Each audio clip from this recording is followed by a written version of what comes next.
Hey everyone, welcome back to Wander Freely. Today we are in Smet, South Dakota, kind of on the eastern side of South Dakota, and we are at the Ingalls Homestead. And you may remember the Ingalls. They are Little House on the Prairie, of that whole series, the books, and then also the television series later. This is one of the places that they lived. This was their homestead. After they had gone, they'd started in Wisconsin.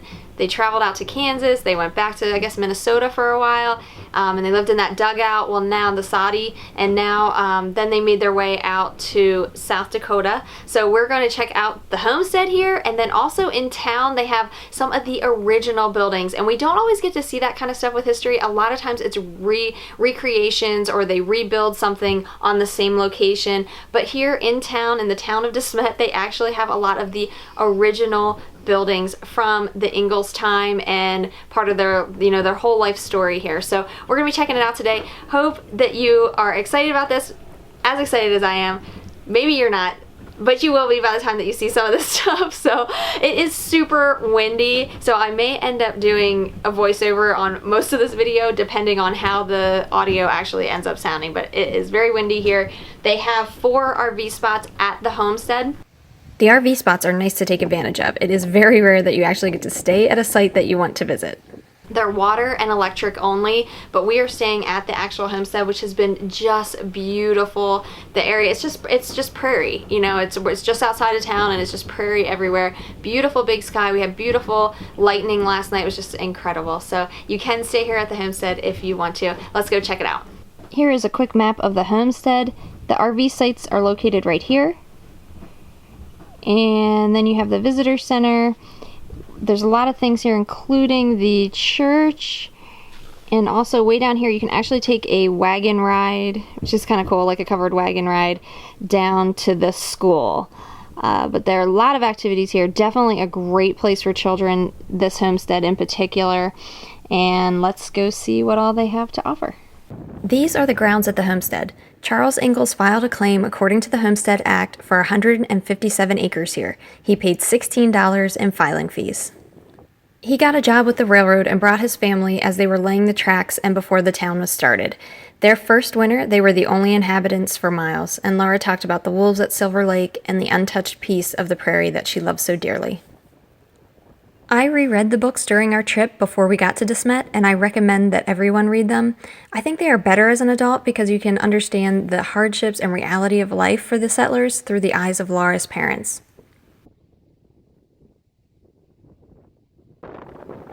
Windy is an understatement, but in the books, Laura talks about the constant wind, so having the wind just helps you to feel what prairie life is really like for all the settlers who struggled with its consistent blowing.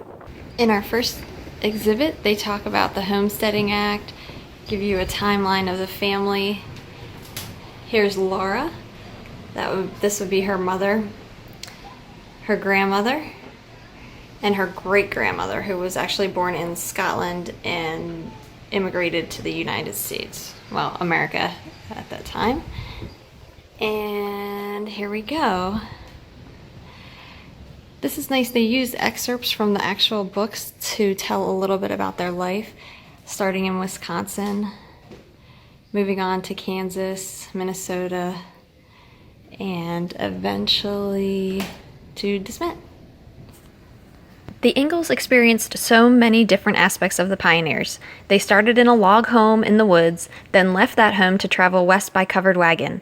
They lived in a soddy with a dirt floor, they lived in shanties, and they eventually ended up in a home in town. While the Ingalls family journey was remarkable, so are the homesteading hardships that Laura gives us a glimpse of in her books.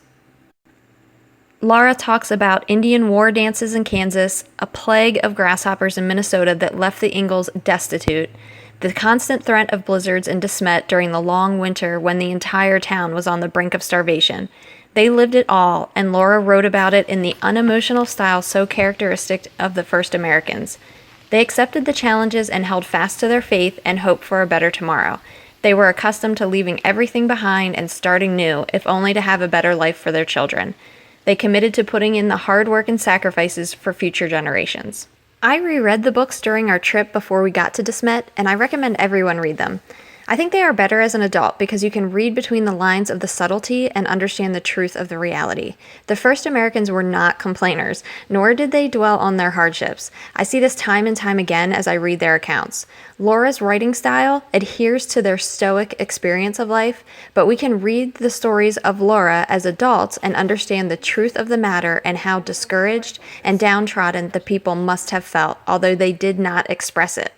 Some face serious heartbreak, like the father who found his son's body with every bone broken after a tornado had lifted the boy and his mule into the sky. While the homesteaders and settlers showed resolve in not showing their emotions or retelling about their emotions, we know that they were affected by them. They just carried their burdens so much better than most of us do today. We exaggerate, they understated. But don't let the subtle style and factual recounting make you think that the hardships were not severe or were not felt. They were, but the homesteaders persevered in spite of them. Despite her dislike of the job, Laura was a school teacher in order to contribute to send her sister Mary to a special school for the blind. Laura described one of her teaching assignments in which she had to board with a local family. The mother kept Laura awake at night due to her depression and desire to return back east. The woman's desperation with prairie life climaxed to a point where she threatened her husband with a knife. These glimpses at the reality of homesteading and prairie life are how Laura captured the authentic lives of those around her and their true struggles. And it is what gives us as readers an appreciation of the true struggles of the pioneers that led the way. Yet, among all the hardships, Laura also shares about the beauty she was surrounded with on the prairie and with farm life. And we can enjoy that beauty at the homestead too. I thought they were fake, but they're real kittens everywhere. Look, they were just popping their little heads up back there. There's the mama cat. Oh, she got a fur ball. That happens. I grew up visiting a farm. My best friend's family had a dairy farm, and so they had a ton of barn cats, and they always had kittens, but man, were they wild. So I can't even believe these seem much more tame. We were always trying to catch the kittens, and they would just scratch us to pieces, so.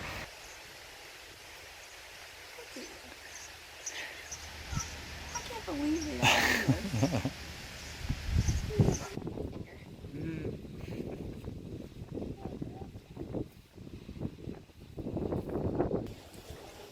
Laura and her husband shared a love for horses and horsemanship. And if you stay here on site, you will have plenty of time with the animals. This is great for kids, but it keeps us all young at heart. We are all finished up at the homestead, so I just want to show you a quick map of the downtown area and what you can expect. So the homestead's like out here, and we come into town. This is where Silver Lake used to be. It's no longer there, but you can also see some of the sloughs still are here a little bit, not as big as they used to be, but they are there. And you come all the way over here and get started.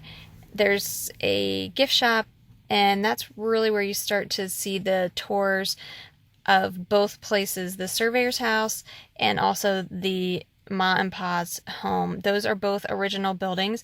Ma and Pa's home is exactly where it was when they lived in it in the 1880s and 90s, so that is, you know, as close as you can get, you know, to it being authentic. And then the surveyor's house is the original building, but it was moved to this location.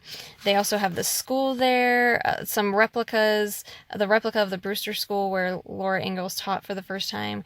And then these are all other neat things that you can see and do while you're in town. Let me just see. We're going to drive down the main street then, so you get to see where they're no longer standing, but the building of where Charles Pa's store was, and also where the Wilder Brothers store was. Out here is the homestead that Laura and Manzo had. So that is not there any longer, but there is a marker there so you can see where it did stand. And then all the way down here, we're going to finish up at the cemetery.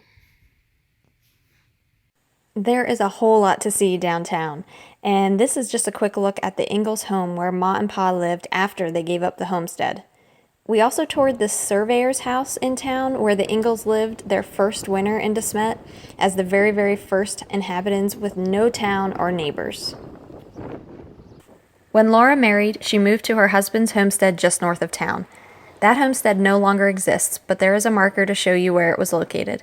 Almanzo lied about his age when he filed for his claim, as he was actually too young at the time. We have made it all the way to our final stop, which is the cemetery. And with so many of these places, it's really interesting because you can see the progression of people's lives and their children's lives, and then you can also see their grave sites in the cemetery as well. Now, Laura is not buried here, but a lot of her family members are. So let's take a look at those grave sites.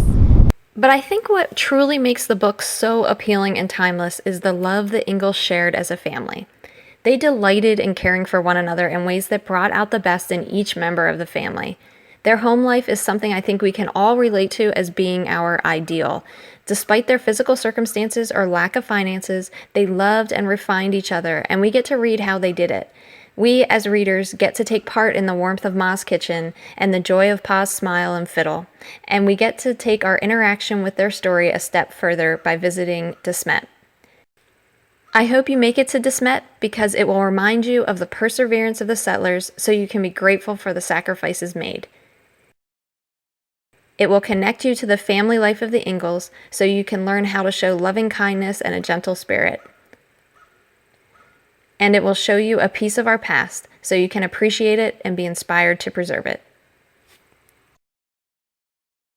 Well, I hope you enjoyed this stop in Smet, and I hope you make it here someday. The kids and grandkids would love the homestead. That was just so hands-on and a lot of fun, but it was also informative, and then also doing the town itself, being able to see some of the original buildings. This is definitely the place to go if you're into the Ingalls family and pioneer life in the frontier. Come out to Smet, you will love it here. So thanks so much for watching, and we'll see you next time.